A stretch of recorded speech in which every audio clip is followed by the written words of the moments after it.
அனைவருக்கும் இனிய காலை வணக்கம். இணைந்திருப்பது இலங்கையின் முதற்தர செய்தி வழங்க நியூஸ் ஃபர்ஸ்டின் காலை நேர பிரதான செய்தி அறிக்கையுடன் கொழும்பில் அமைந்துள்ள நியூஸ் ஃபர்ஸ்டின் பிரதான கழகத்திலிருந்து உங்களை சந்திக்கும் நான் ஜூடின் சதிஜன். சர்வதேசத்தின் பல பாகங்களிலும் இருந்து சக்தி குளோபலூடாக இணைந்திருக்கும் உங்களை சந்திப்பதில் மிகுந்த மகிழ்ச்சி. விரிவான செய்திகளுக்கு செல்லும் முன்னர் முதலில் தலைப்புச் செய்திகள். நிதியமைச்சர் மீதான நம்பிக்கையில்லா பிரேரணை இன்று பாராளுமன்றத்தில் விவாதத்திற்கு எடுத்துக் கொள்ளப்பட உள்ளது.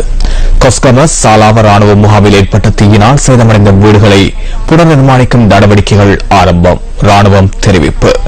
மக்கள் கஷ்டங்களை அனுபவிக்கும் போது அமைச்சர்கள் தூங்குகிறார்கள். பத்திரமுள்ள சீரரத்ன தேரர் விசனம். டென்னிஸ் உலகின் முன்னணி நட்சத்திரம் மரிய ஷரபோவிற்கு 2 வருட போட்டித் தடை.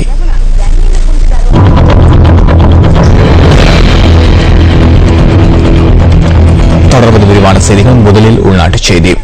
நிதியமைச்சர் ரவி கருணாநாயக்க மீதான நம்பிக்கையில்லா பிரேரணை இன்றைய தினம் விவாதத்திற்கு எடுத்துக் கொள்ளப்பட உள்ளது.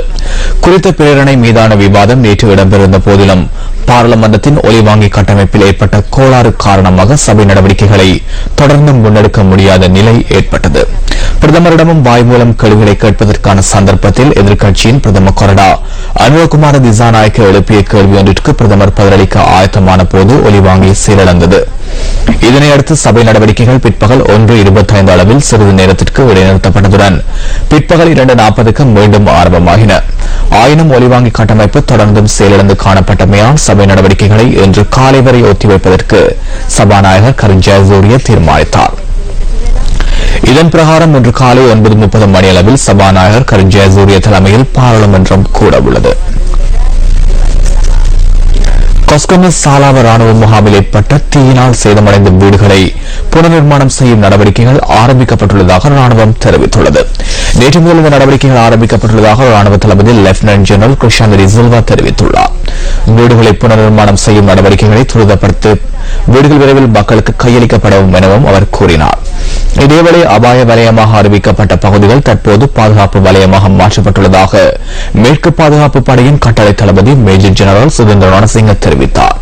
குறித்த பகுதியில் காணப்படும் வெடிபொருட்களின் பாகங்கள் அகற்றப்பட்டு வருவதாகவும் அவர் தெரிவித்துள்ளார்.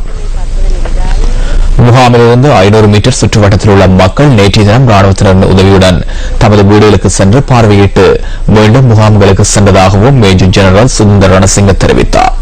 ராணுவ முகாமில் ஏற்பட்ட தீச்சம்பவத்தினால் 75 வீடுகள் முற்றாக சேதமடைந்துள்ளதுடன் 150 வீடுகள் பகுதியளவில் சேதமடைந்துள்ளன.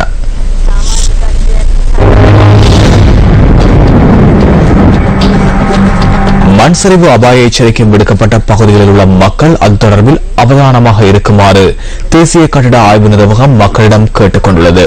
இடைக்கிடையே பெய்யும் மழையினால் மண் சரிவு ஏற்படுவதற்கான சாத்தியம் உள்ளதாக நிர்வாகத்தின் மண் சரிவு மற்றும் ஆய்வு பிரிவின் பணிப்பாளர் RMS பண்டார தெரிவித்துள்ளார்.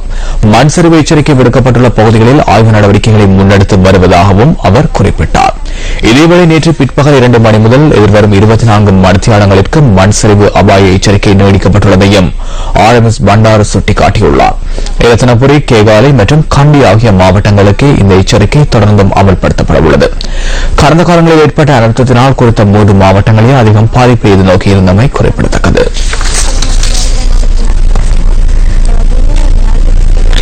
கொழும்பில் ஏற்பட்ட வெள்ளத்தினால் பாதிக்கப்பட்ட பகுதியில் உள்ள குப்பைகளை நாளைய தினத்திற்குள் முற்றாக அகற்ற முடியும் என சிவில் பாதுகாப்பு திணைக்களம் தெரிவித்துள்ளது.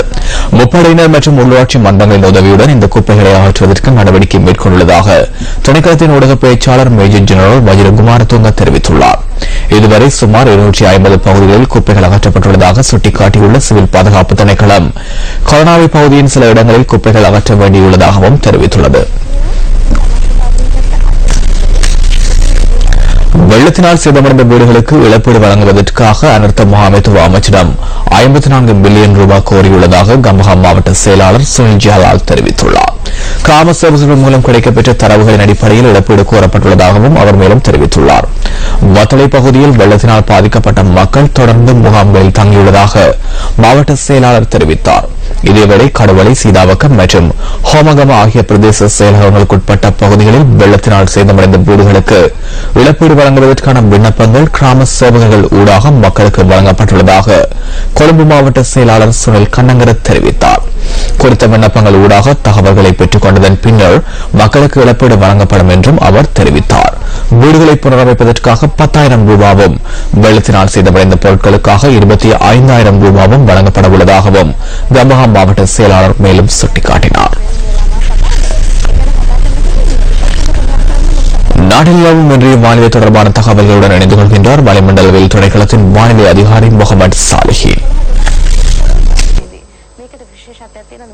மத்திய சப்ரகமுவ மேல், வடமேல் மற்றும் தென் மாகாணங்களில் இடைக்கிடையே மழை அல்லது இடியுடன் கூடிய மழை பெய்யக்கூடும். இதேவேளை வடக்கு, வடமத்திய மாகாணங்களில் லேசான மழை பெய்யக்கூடும். கிழக்கு மற்றும் ஊவா மாகாணங்களின் சில இடங்களில் பிற்பகல் 2 மணிக்கு பின்னர் மழை அல்லது இடியுடன் கூடிய மழை பெய்யக்கூடும். நாடு முழுவதிலும், குறிப்பாக மத்திய மலைப்பிரதேசத்தின் மேற்கு சரிவுகளிலும் வடக்கு, வடமத்திய மற்றும் கிழக்கு மாகாணங்களிலும் அடிக்கடி பலத்த காற்று வீசக்கூடும். கடல் பிராந்தியங்களை பொறுத்தவரையில் காங்கேசன்துறை தொடக்கம் மன்னார், கொழும்பு, காலி ஊடாக ஹம்பாந்தோட்டை வரையான கரையோரத்துக்கு அப்பாலுள்ள கடல் பிரதேசங்களின் பல இடங்களில் மழை அல்லது இடியுடன் கூடிய மழை பெய்யக்கூடும். கிழக்கு கடல் பிராந்தியங்களின் சில இடங்களிலும் மழை அல்லது இடியுடன் கூடிய மழை பெய்யக்கூடும். காற்று மணித்தியாலத்துக்கு 40 கிலோமீட்டர் வேகத்தில் தென்மேற்கு திசையில் இருந்து வீசும். நாட்டை சூழவுள்ள கடல் பிராந்தியங்களில் காற்றின் வேகமானது அடிக்கடி மணித்தியாலத்துக்கு 70 கிலோமீட்டரிலும் அதிகரித்த வேகத்தில் வீசக்கூடும். இவ்வாறான சந்தர்ப்பங்களில் கடல் பிரதேசங்கள் மிகவும் கொந்தளிப்பான நிலையில் காணப்படும். ஆகையினால் கடலுக்கு செல்லும் மீனவர்களும் கடல்சார் ஊழியர்களும் மிகவும் அவதானத்துடன் செயற்படுமாறு கேட்டுக் கொள்ளப்படுகின்றனர்.